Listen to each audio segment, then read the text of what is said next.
t बराबर 0 पर जो है कुंजी खुली हुई है, यानी कि ओपन है यहाँ पे, और शुरू में ये आवेश वगैरह यहाँ पे दे रखा है। ठीक है, कुंजी बंद की जाती है, कुंजी बंद की जाती है।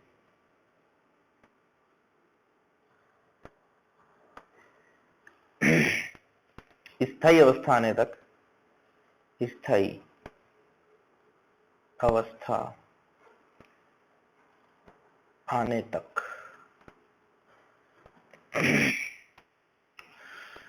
क्या बोलते हैं उसको, हीट लॉस बताइए, हीट लॉस ज्ञात करो, हीट लॉस ज्ञात कीजिए।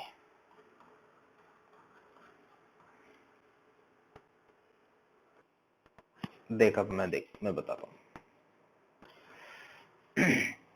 Q अंतिम कितना होगा, इस वाली प्लेट को देखो, किसी एक प्लेट को पकड़ के काम करो, जैसे मैंने इस वाली प्लेट को पकड़ लिया, पॉजिटिव प्लेट को, Q फाइनल हो जाएगा प्लस CE, अंतिम आवेश यही होगा इस पे, प्रारंभ में जो भी रहा हो, अंत में तो पोटेंशियल डिफरेंस इसका प्लस माइनस E ही बनेगा। जैसे इसका potential difference plus minus E हुआ, आवेशन बंद हो जाएगा। Q फाइनल देखते हैं, अच्छा Q फाइनल तो लिख लेना, Q इनिशियल देखते हैं अपन इस पे, Q इनिशियल कितना है, इसे CE/2, CE/2। ठीक है, अब इक्वेशन थी वर्क डन बाय बैटरी बराबर delta U plus heat. Battery से कितना आवेश निकल के गया इधर देखो, पहले कितना था CE/2, बाद में कितना हो गया CE, यानी कि बैटरी से कितना आवेश गया, CE/2 आवेश गया। ठीक है, इतना आवेश गया बैटरी से, तो बैटरी का कार्य लिखो CE/2 इंटू E। बैटरी का कार्य क्या होता है, बैटरी का EMF इंटू बैटरी से प्रवाहित आवेश।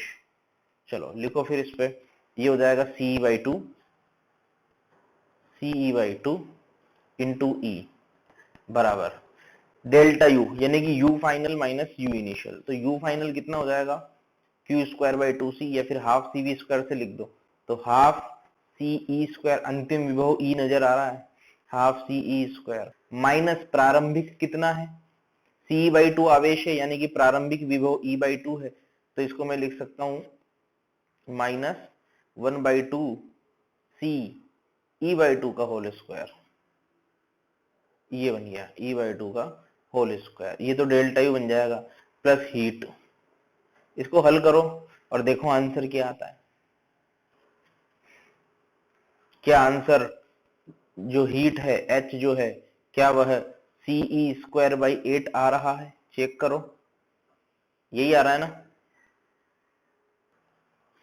I वेरिएबल है ना यहाँ पे, अगर I कांस्टेंट होता तो I²R इंटू टी लिख देता, पर चूंकि I वेरिएबल है तो इंटीग्रेशन I²R dt से अगर मैं करूंगा तो भी मेरा आंसर आ जाएगा जो अपन ने निकाला है। निकाल के देखेंगे बाद में, जब अपन I लिखना सीखेंगे समय के पदों में। चलो सेम सवाल है, थोड़ा सा चेंज कर रहे हैं अपन। मान लो कि एक कैपेसिटर है, वही कैपेसिटर है, सेम कैपेसिटर, प्रतिरोध, बैटरी, कुंजी कहाँ है, कुंजी रहेगी, ये रही कुंजी, यहाँ लगा देता हूँ कुंजी। ठीक है, वही प्रारंभ में कुंजी खुली है। रिपीट क्वेश्चन को रिपीट करो, यदि प्रारंभिक आवेश है ना, प्रश्न को दोहराएं, यदि प्रारंभिक आवेश, पिछले प्रश्न को दोहराओ,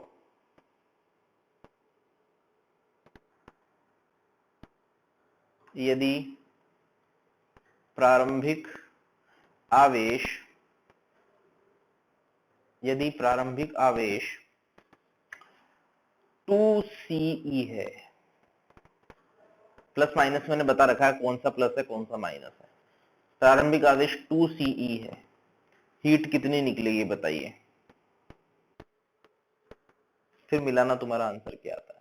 पहले देखो, इस पर कुल आवेश 2CE है, तो इस पर अगर मैं विभव की अगर बात करूं तो Q बराबर CV से इस पर विभव कितना मिल रहा है, 2E मिल रहा है, यानी कि प्लस माइनस 2E इस पर विभव है, यानी कि ये तो बैटरी से ज्यादा है, वही बैटरी वही थी अपने पास E, मैं लिखना शायद भूल गया, सेम सवाल था, इस वक्त कैपेसिटेंस थी, सब कुछ वही था, बस आवेश 2CE था इस पर। तो इस पर प्रारंभिक विभव 2 है, जबकि इस पर तो E है, यानी कि ये तो चार्ज दे सकता है, ये ज्यादा विभव पे है, ये इस पे केवीएल अप्लाई करो, देखो ये उच्च विभव, ये निम्न विभव, यानी कि ये 2E ईएमएफ वाली बैटरी के समान व्यवहार कर रहा है। हाफ सीई, देखते हैं भी क्या आंसर है। आंसर मेरे पास लिखा हुआ नहीं है, देखते हैं आंसर क्या है। हाँ शायद यही है। तो यानी कि ये तो उल्टा दे देगा, जब स्थायी अवस्था आ चुकी होगी तो इस पर आवेश कितना हो जाएगा, वापस से वही सी, अंतिम तो सीई ही होना है, प्रारंभिक कुछ भी रहा हो, क्योंकि बैटरी पर अंतिम विभव ई है, मतलब बैटरी का ईएमएफ ई है। अगर बैटरी का ईएमएफ ई है तो स्थायी अवस्था में धारा जीरो, स्थायी अवस्था में धारा जीरो, यानी कि प्लस ई, तो ये इधर माइनस ई होना ही पड़ेगा, तो ये प्लस माइनस, इसको अंत में ई होना ही पड़ेगा, यानी कि अंत में आवेश इस पे सीई होगा ही होगा, पक्की बात है। प्रारंभ में इस पर आवेश 2CE था, यानी कि इसने कितना आवेश रिलीज कर दिया, सीई आवेश रिलीज कर दिया, यानी कि बैटरी से कितना आवेश निकल के गया होगा इस तरफ, देखो ध्यान से, बैटरी पर कितना आवेश निकल के गया होगा, सीई, पर ये प्लस से माइनस में जा रहा है, यानी कि work done by battery negative आएगी यहाँ पे। तो डब्ल्यू बैटरी कितना हो जाएगा, बताओ, minus EMF of the battery into charge flown from it, E into C बराबर, माइनस लिखना पड़ेगा, बात को समझिए, हीट यहाँ भी निकलेगी सही, हीट हमेशा निकलती है, हीट दे थोड़ी ना, हीटर थोड़ी लगा दिया अपन ने यहाँ पे। चलो डेल्टा यू लिखो, तो u final half CE square minus u initial half C 2E square, है ना, प्लस हीट, ठीक है, बची हुई जो है हीट में निकल गई, है ना, ये निकली हुई हीट है, निकली हुई हीट को ही प्लस लिखा है यहाँ पे, ठीक है, हीट नेगेटिव आएगी, मतलब हीट ले ली तुमने, जो रिलीज हो रहा है उसको ही प्लस लिख रहा हूं मैं, ठीक है। इसको हल करो तो कितना आ रहा है जी, ये हो जाएगा माइनस सीई स्क्वायर, ये हो जाएगा आधा सीई स्क्वायर, और ये कितना हो रहा है, 4 आधा सीई स्क्वायर, तो 4 आधा सीई स्क्वायर और 1 आधा सी स्क्वायर, तो 3 सीई स्क्वायर, 3 आधा सी स्क्वायर, है ना, तो माइनस 3/2 सी स्क्वायर, और इधर कितना है, माइनस सी स्क्वायर, इसको उधर भगाओ तो आंसर आ जाएगा तुम्हारा हाफ सीई स्क्वायर, ये आंसर आ जाएगा, है ना। देखो तरीका अभी भी वही अपनाया है, प्रश्न को समझो पहले क्या है, लिख लेना, जो भी बात लिखने वाली है वो लिख लेना। E1 E2 समझ गए क्या चीज है, C धारिता है, R1 R2 प्रतिरोध है, और S1 S2 स्विच है, S1 S2 क्या है, स्विच 1 स्विच 2, स्टार्टिंग में सब खुला हुआ है ना। अब अपन क्या करते हैं, सबसे पहले S1 को बंद करके, यानी कि ऑन करके, ऑन लिख देता हूं, चलो S1 को ऑन करके तथा S2 को ऑफ रख के संधारित्र को आवेशित किया जाता है।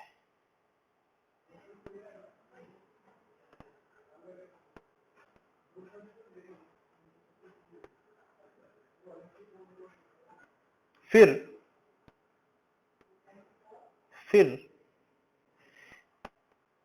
S1 को, मतलब फिर कब, स्थायी अवस्था आने के बाद, पूरी लैंग्वेज लिखनी पड़ेगी, पहले लैंग्वेज लिख देता हूं फिर रिकॉर्ड कर दूंगा।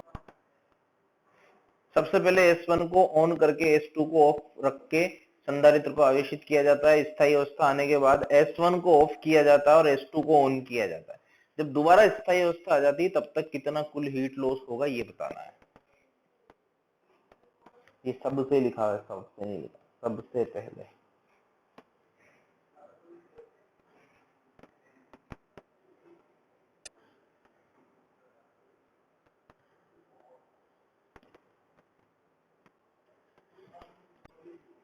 प्रारंभ में संधारित्र अनावेशित है। मान लो कि अगर तुम कैलकुलेशन इजी करना चाहते हो तो E1 को E ले लो, थोड़ी आसान हो जाएगी। E1 को ले लो E और E2 को ले लो 2E। नहीं, थोड़ा आसान, बड़े आंसर आ जाएगा और क्या। इसको E ले लो, इसको 2E ले लो, थोड़ा उत्तर अच्छा आ जाएगा। E1 E2, E1 को E ले लो, E2 को 2E ले लो, उत्तर बढ़िया आ जाएगा। तो सबसे पहले तो आवेश 0 है, ठीक है। स्विच S1 को जब मैं लगाऊंगा तो ये सर्किट चालू हो जाएगा इधर वाला, तो इसको Q1 तो 0 है, सबसे पहले आवेश कुछ भी नहीं है। Q2 उसको बोल देता हूं मैं, Q2 यानी कि जब इधर से पूरा काम हो जाएगा तो ये प्लस हो जाएगा, ये माइनस हो जाएगा। तो इस एक प्लेट पर कुल कितना आवेश आ जाएगा? प्लस वाली प्लेट पर CE आवेश आ जाएगा, तो प्लस CE। फिर इसको खोल दे वापस से और इसको बंद कर दिया तो इधर से और CE आवेश आएगा, है ना, क्योंकि 2E है ये, तो फाइनल 2CE हो जाएगा। तो उसको मैं Q3 बोल देता हूँ, फाइनल 2CE हो जाएगा। यानी कि कितना आवेश और एक्स्ट्रा आया? CE आवेश और एक्स्ट्रा आया, ठीक है। तो पहली वाली प्रोसेस में जो डेल्टा H या H होगा उसको H1 कह देते हैं, H1। पहली वाली प्रोसेस को H1 कह देता हूं, मतलब H1 जो होगा वो हो जाएगा बैटरी के कार्य का आधा, यानी कि आधा CE²। ये तो अपन ने कल करा ही था, याद होगा तुम्हें, हाफ CE², ठीक है। अब दूसरी प्रोसेस के लिए बस काम कर लो, ये अभी थोड़ी देर पहले किया था अपन ने दूसरी प्रोसेस के लिए। तो वर्क डन बाय बैटरी, तो बैटरी की EMF 2E, ठीक है, और कितना आवेश निकला उससे? CE आवेश निकला। बैटरी का कार्य बराबर डेल्टा U, तो हाफ C अंत में 2E हो गया, 2E², माइनस पहले कितना था? Half CE²। पहले इसमें ऊर्जा कितनी है? इधर वाले में, इसमें जब मतलब इधर से जब आवेशित हुआ था तो वो वाली ऊर्जा लिखी है ना, मतलब यहां से लिखी, Q2 से Q3 पे चल रहे हैं, प्लस H2। बस अब इसको हल करो तो कितना बन जाएगा? 2CE², तो ये बन गया हाफ CE² और हाफ CE², मतलब 4 में से 1 गया, तो 3 इंटू हाफ CE², 3/2 CE², ये बन गया, प्लस H2। बस 2 में से 1.5 घटाना है तो आधा CE² ये आ गया, आधा CE² बराबर H2, ठीक है, ये आया। तो आधा और आधा मिलकर टोटल CE² आ रहा है, यही आ रहा है, ठीक है, यही आ रहा है ना। तो एक ट्रिक होती है इसकी हीट निकालने की, ट्रिक ये होती है अगर डायरेक्ट हीट निकालनी हो, है ना, डायरेक्ट हीट निकालने की जो ट्रिक होती है, जो फार्मूला होता है किसी भी सर्किट में, वो ये होता है सिग्मा ऑफ डेल्टा Q²/2C, ठीक है। जो हीट होती है, हीट नेट हीट जो होती है वो होती है सिग्मा ऑफ डेल्टा Q²/2C, ठीक है। अब सिग्मा का मतलब क्या है? जैसे यहाँ पे दो प्रोसेस हुई तो H1 और H2 अलग अलग, ये है सिग्मा का मतलब। तो सिग्मा ऑफ डेल्टा Q²/2C, यहाँ पे Q क्या है? Q होता है किसी एक प्लेट पर आवेश में अंतर, डेल्टा Q किसी एक प्लेट पर देखना है, किसी एक प्लेट पर, ठीक है, किसी एक प्लेट पर, ठीक है। अब तुम यहां पे करके देख लो चाहो तो, डेल्टा Q²/2C, H1 तो दिख ही गया, H2 निकाल के देख लो, तो डेल्टा Q²/2C निकाल के देखो, वही आएगा सेम। तो 2CE बाद में हुआ, पहले CE था, डेल्टा Q²/2C, देखो क्या निकल के आया, डेल्टा Q²/2C, सेम आया आंसर, हाफ CE²। पहले वाला H1 देख लो, ये तो H2 आ गया, H1 निकाल के देख लो, H1 कितना आ जाएगा? H1 आ जाएगा अपने पास डेल्टा Q²/2C, डेल्टा Q किसी एक प्लेट पर, उसी प्लेट पर देख लो, ये वाली पे, तो डेल्टा Q² यानी कि CE-0 का होल स्क्वायर बाई 2C। ये शॉर्ट ट्रिक है, ठीक है, ऑब्जेक्टिव में लगा लेना, सब्जेक्टिव में नहीं चलेगा, ये आया वहीं से ही ये इसका जो मतलब डेरिवेशन है वो वहीं से ही आता है, जो मेथड है करके देखोगे आ जाएगा। ठीक है, पर ये ऐसे डायरेक्ट जो है ना उसमें ऑब्जेक्टिव में चल जाएगा, सब्जेक्टिव में मत करना इसको, ओनली फॉर ऑब्जेक्टिव। ठीक है, लिख लेना पास में, only for objective sigma of delta Q square by 2c। पहले डेल्टा क्यू निकालो, उसका स्क्वायर करो, डिवाइडेड बाय 2c करो। चलो एक और करते हैं ऐसा।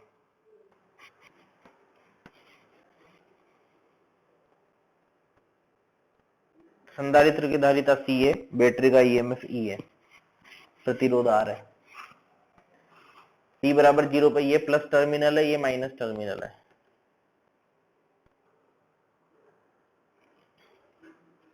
कुल डेल्टा एच ज्ञात करना है, मतलब टोटल हीट लॉस स्थायी अवस्था आने तक।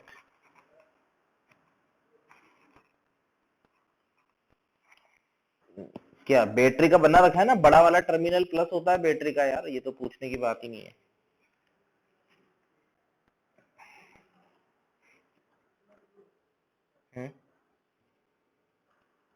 जैसे ही मैं कुंजी चालू करूंगा, ये प्लस टर्मिनल है, माइनस टर्मिनल है, यानी कि ये जो है ना, ये एक तरह से इस प्रकार की बैटरी है, इस तरह से बनेगी ये बैटरी।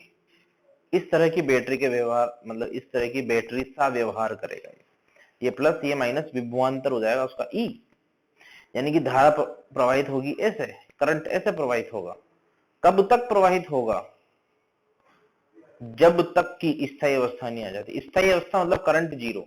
करंट जीरो मतलब, करंट जीरो मतलब अंत में इस पर प्लस क्यू होना पड़ेगा, इस पर माइनस क्यू होना पड़ेगा। इस पर विभवांतर इधर प्लस और इधर माइनस ई हो गया। कहने का मतलब है कि अगर इस प्लेट पे, किसी एक प्लेट को देखो, इस प्लेट पे पहले माइनस क्यू था तो अब प्लस क्यू हो गया, यानी कि कितना क्यू आया होगा? 2q। इधर से निकल के इधर आ गया। स्थायी अवस्था तो सब में एक जैसी होनी है। स्थायी अवस्था मतलब ही ये है कि क्यू जीरो, क्या बोलते हैं, करंट जीरो हो गया। 2q आवेश निकल के आया। 2q आवेश अगर निकल के आया, बस हो गया काम। Work done by battery WB बताओ कितना हुआ work done by battery? 2CE। 2q यानी कि 2CE इंटू ई। देखो जिधर माइनस से प्लस जा रहा है ना, बैटरी यहाँ पे पॉजिटिव कार्य करेगी, नेगेटिव मत लिखना। बराबर डेल्टा यू जीरो। बताओ डेल्टा यू जीरो क्यों है? पहले भी ऊर्जा हाफ सीवी स्क्वायर, बाद में भी हाफ सीवी स्क्वायर, क्योंकि पहले भी जो आवेश था वो क्यू था, बाद में भी क्यू था। फर्क क्या पड़ा? पोलैरिटी चेंज हो गई, बस प्लस माइनस चेंज हुआ है, आवेश उतना ही है। प्लस हीट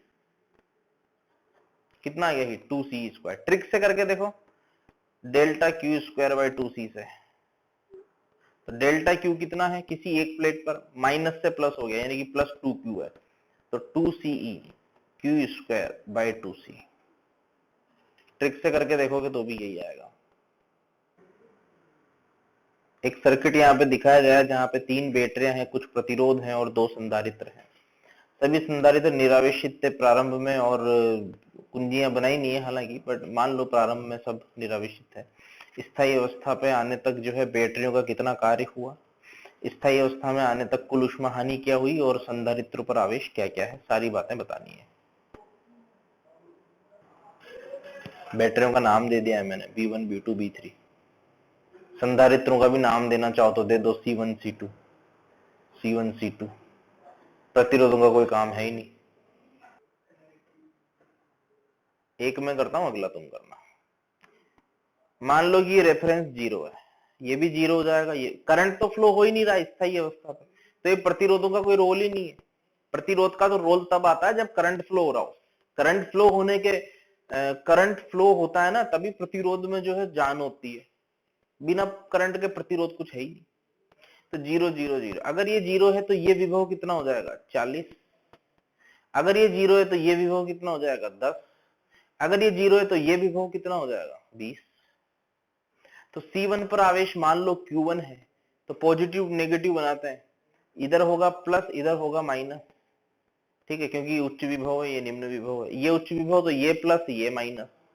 चलो C1 पर आवेश लिखो, C1 पर आवेश को Q1 बोल देता हूं। चलो C1V, C1 कितना है? 2 माइक्रोफेरेड, और डेल्टा V कितना है? 30, यानी कि 60 माइक्रोकुलाम। ये 60 माइक्रोकुलाम, इस पे प्लस 60 है, इस पे माइनस 60 है। ये +60 इधर से ही तो आया होगा, ये +60 किधर से आया, 60 म्यू सी कहां से निकल के आया, इसी तो बैटरी से निकल के आएगा। चलो दूसरा निकल,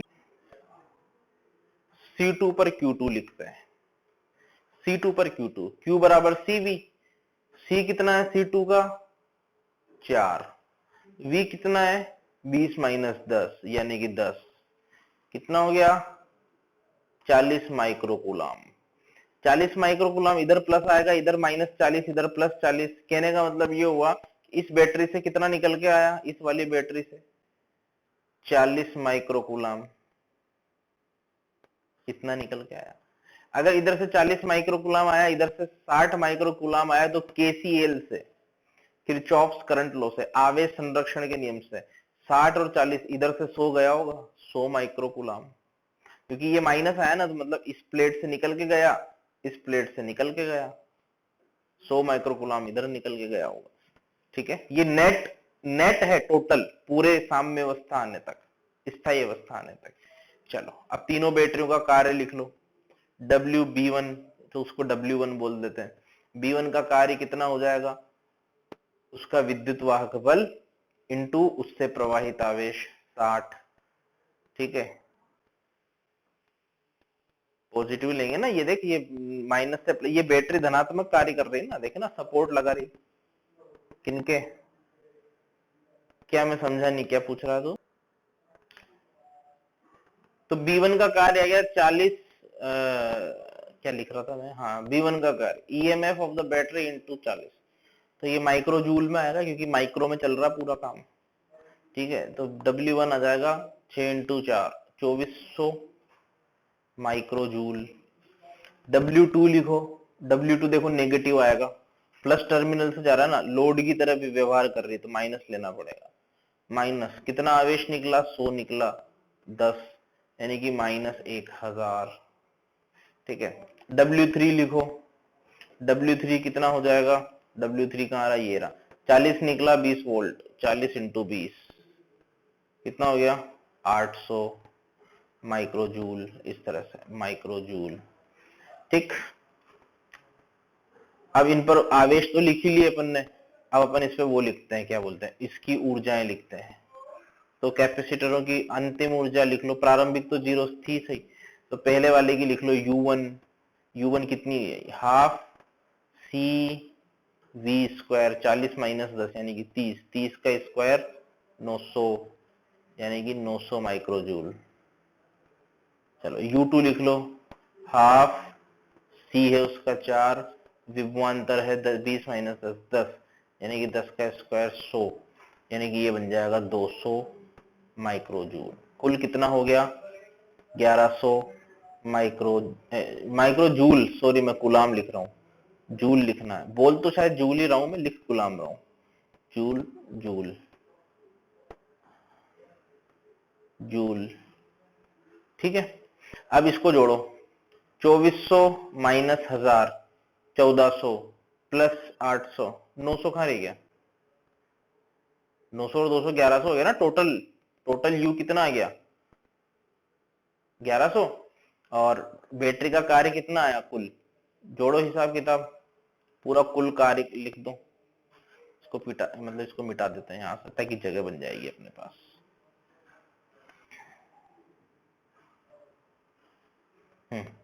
तो total W1 plus W2 plus W3, net W कितना हुआ 2400 - 1000 1400 प्लस 800 2200 माइक्रोजूल। टोटल U कितना आया, delta U total, delta U net आ गया अपने पास 1100 माइक्रोजूल। 2200, एक मिनट सही तो है, 2200 ही तो होगा। ठीक है, कितना आया टोटल डेल्टा, डेल्टा देखो कितना आया, हीट कितनी आ जाएगी, दोनों का अंतर ले लो, 1100 माइक्रोजूल, हीट आ गई ना 1100। देखो मैंने एक पॉइंट लिखा था, अगर प्रारंभ में संधारित्र निरावेशित हो तो जो कुल ऊष्मा होती है वो बैटरी के कुल कार्य की आधी होती है, और हो भी रही है यहाँ पे, चाहे एक संधारित्र हो चाहे दो, 1100 माइक्रोजूल आया। ठीक है, डेल्टा Q²/2C से करके देखो तो भी यही आएगा, किसी एक को ले लो, इस पर डेल्टा Q²/2C, तो 60² 2 × 2 इस पे लिख के देखो, ट्रिक से करोगे तो भी आ जाएगा। प्रारंभ में सभी संधारित्र निरावेशित है, स्थायी अवस्था पर सभी पर आवेश ज्ञात करो। यहाँ पे अपने पास तीन संधारित्र और 3 बैटरियां दी गई है, चाहो तो यहाँ प्रतिरोध वगैरह जोड़ लो, कोई फर्क नहीं पड़ेगा उससे, क्योंकि स्थायी अवस्था आने के बाद जो है धारा तो बहेगी नहीं। देखना आप अगर इस तरह का सवाल आए तो कैसे करना है। सबसे पहले जैसे करंट इलेक्ट्रिसिटी में करते थे ना, वैसे ही करना है। सबसे पहले एक रेफरेंस पॉइंट ले लो, कोई भी एक रेफरेंस पॉइंट, नीचे वाला ले लेते हैं।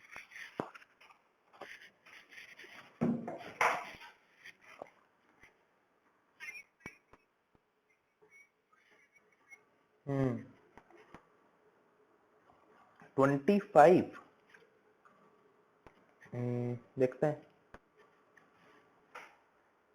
हाँ 55 माइनस 3। चलो मान लो ये 0 है रेफरेंस, इसको अलग रंग से ले लेते हैं अपन, लाल कलर से ले लेते हैं। मान लो ये 0 है, ये भी 0 है, ये भी 0 है, करंट तो फ्लो होगा ही नहीं यहाँ पे। ये 0 है तो ये 20 होगा, कोई दिक्कत नहीं है। ये 0 है तो ये 10 होगा, कोई दिक्कत नहीं है। ये 0 है तो ये 30 होगा, कोई दिक्कत नहीं। इधर से कुछ करंट आया होगा, इधर से कुछ करंट आया होगा, ये दोनों मिलके इधर से चले गए होंगे, ठीक है। अब यहाँ तो आवेश तो पता ही नहीं है, तो अब यहाँ बीच वाले पॉइंट को क्या लिखें, एक्स लिख लेते हैं, ठीक है।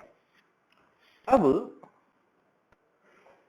ट्रिक इसमें ये होती है, जिस तरह से अपन लिखते थे ना कुल जाने वाली धारा 0 या कुल आने वाली धारा 0, ठीक इसी प्रकार से अपन यहाँ भी लिख देंगे कि कुल निकलने वाला आवेश, इस पॉइंट से कुल निकलने वाला आवेश 0, यानी कि इस कैपेसिटर से भी निकला आवेश, इस कैपेसिटर से इधर से निकल गया और इस कैपेसिटर से इधर से निकल गया।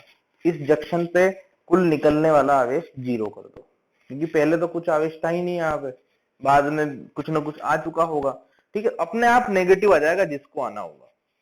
तुम तो मान लो कि ये प्लस है ये माइनस है, इस तरह से गया आवेश। मान लो कि ये प्लस है ये माइनस है, इधर नीचे गया, क्योंकि इधर प्लस इधर माइनस, क्योंकि मैंने आवेश को धारा को जाते हुए माना है। तो कुल डेल्टा क्यू बराबर, मतलब कुल Q1 plus Q2 plus Q3, कुल जाने वाला आवेश या कुल आने वाला भी मान सकते हो, बराबर 0।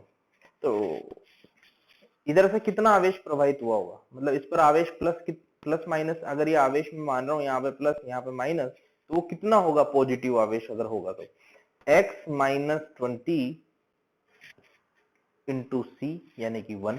Q बराबर CV, ये उच्च x को उच्च मान लिया, 20 को निम्न मान लिया, क्योंकि ये प्लस माना ना मैंने, x को उच्च 20 को निम्न, प्लस Q2 लिखो, अब इसको Q2 बोल देते हैं, 3 वाले पे 3 माइक्रोकूलम पे, तो x माइनस 10, x माइनस 10, ठीक है, इंटू 3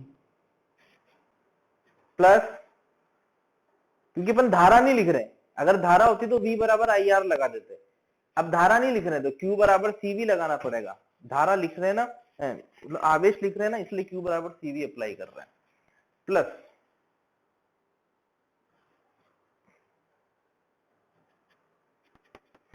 तीसरा टर्म लिखो, x माइनस 30 इंटू Q बराबर C इंटू V। C कितना है इसका 2, इसका C 2 है, ठीक है। बराबर कितना होना चाहिए 0। हल करने पर तुम्हें x मिल जाएगा, और x का मान आया होगा यहाँ पे 55 डिवाइडेड बाय 3। x मिल जाएगा तो Q1 मिल जाएगा, Q2 मिल जाएगा, Q3 भी मिल जाएगा। तो 55/3 देखो लगभग कितना आ रहा है, 20 से कम आ रहा है। 55/3 20 से कम है, ये 20 है, ये 20 से कम है, ये 30 है, ये 30 से कम है, ये 10 है, ये 10 से ज्यादा आएगा।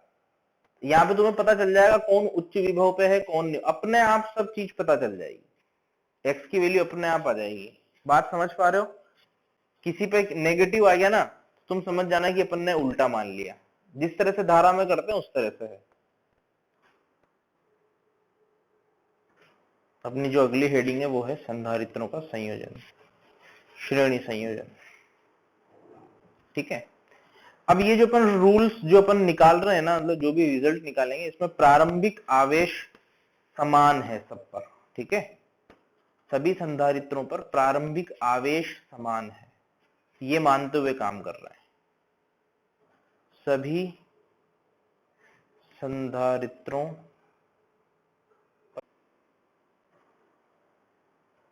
चाहे वो जीरो हो, ध्यान रखना इस बात का, ठीक है। मतलब जीरो या नियत, मतलब जीरो या मतलब या तो जीरो हो या कोई अन्य मतलब कांस्टेंट हो, जीरो या क्या लिखने की जरूरत ही नहीं है इसको, तो क्या लिखें।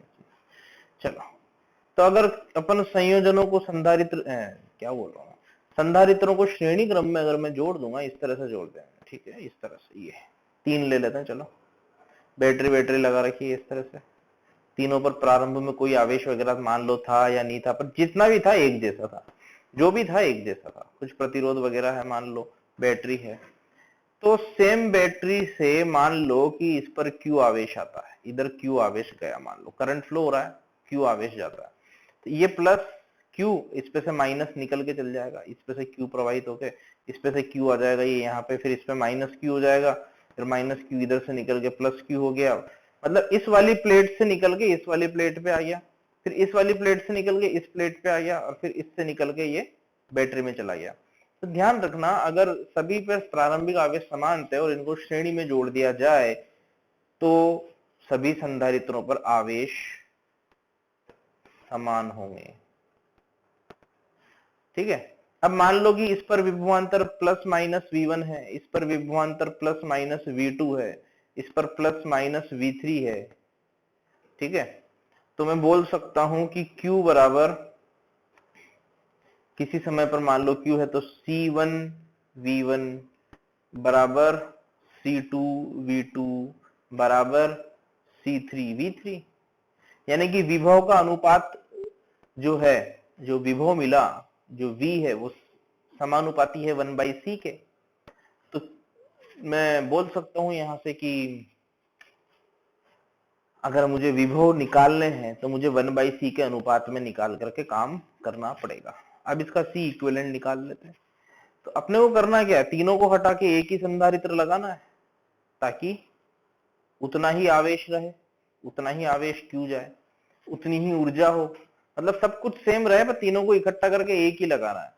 तो आवेश अगर समान है तो एनर्जी से ले लो, Q²/2C इक्विवेलेंट, C इक्विवेलेंट बराबर Q²/2C, या इससे भी ले सकते हो, Q बराबर C1 V1 बराबर C2 V2 बराबर C3 V3 बराबर C इक्विवेलेंट इंटू E, यहां से भी तुम देख सकते हो 2C1 प्लस Q²/2C2, ये एप्सिलॉन मत समझ लेना इसको, C2 प्लस Q²/2C3, यहां से ये Q² खत्म हो जाएगा, 2 खत्म हो जाएगा, जो बचेगा वो बचेगा, क्या बचेगा, कहां लिखूं, जगह ही नहीं बच रही, किधर लिखूं, इधर लिख दूं, इसको हटा के,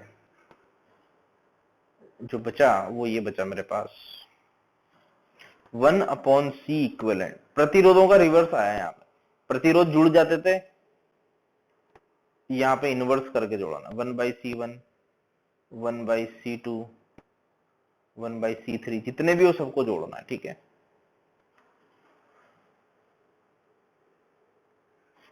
इस तरह से, पर किस शर्त पे, प्रारंभिक आवेश समान होने चाहिए, उस शर्त पे।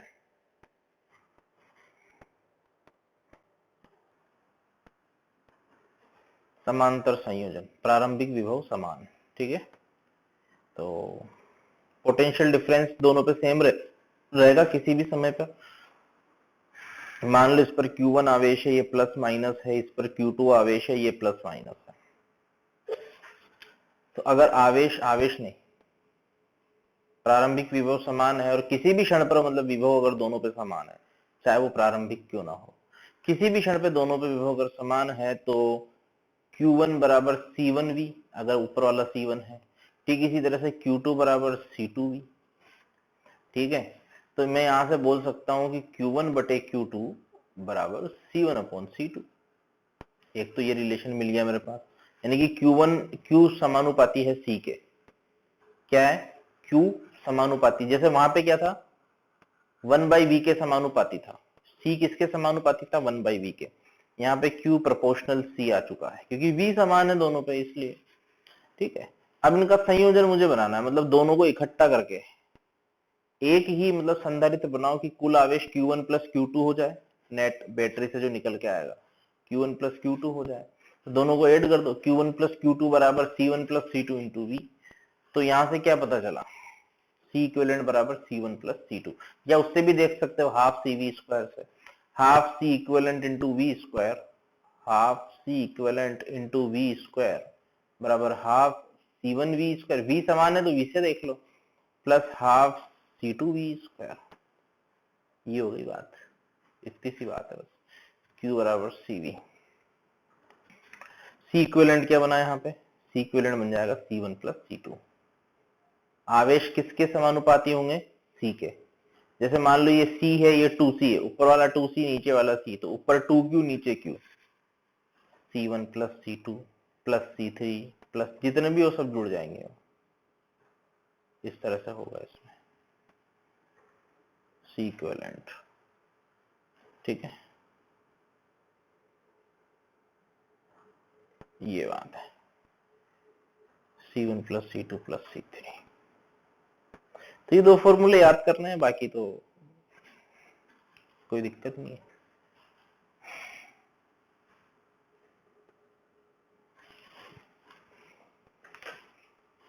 ठीक है, आज इतना ही रखेंगे अपन, कल और सवाल कराएंगे, मतलब क्वेश्चन ही क्वेश्चन करना है, थ्योरी जब ज्यादा कुछ है नहीं, प्रैक्टिस करनी है बस। कल और प्रैक्टिस करेंगे इनकी, कल मतलब कल है ना क्लास, हाँ है, कल है, कल और प्रैक्टिस करेंगे। तुम्हें मैंने संधारित्र की शीट दी या नहीं दी, किसी के पास शीट ना हो, हार्ड कॉपी या सॉफ्ट कॉपी, अगर हार्ड कॉपी है तो सॉफ्ट कॉपी की, अगर हार्ड कॉपी है तो सॉफ्ट कॉपी की कोई आवश्यकता वैसे नहीं होती है, पर फिर भी मैं जो मेरे पास है वो मैं भेज दूंगा, और जो तुम्हें मिली है हो सकता है थोड़ा बहुत फर्क आ जाए उसमें, 19-20 का फर्क हो सकता है सवालों का, तो मैं तुम्हें भेज दूंगा, है ना। और मिलते हैं नेक्स्ट क्लास में फिर।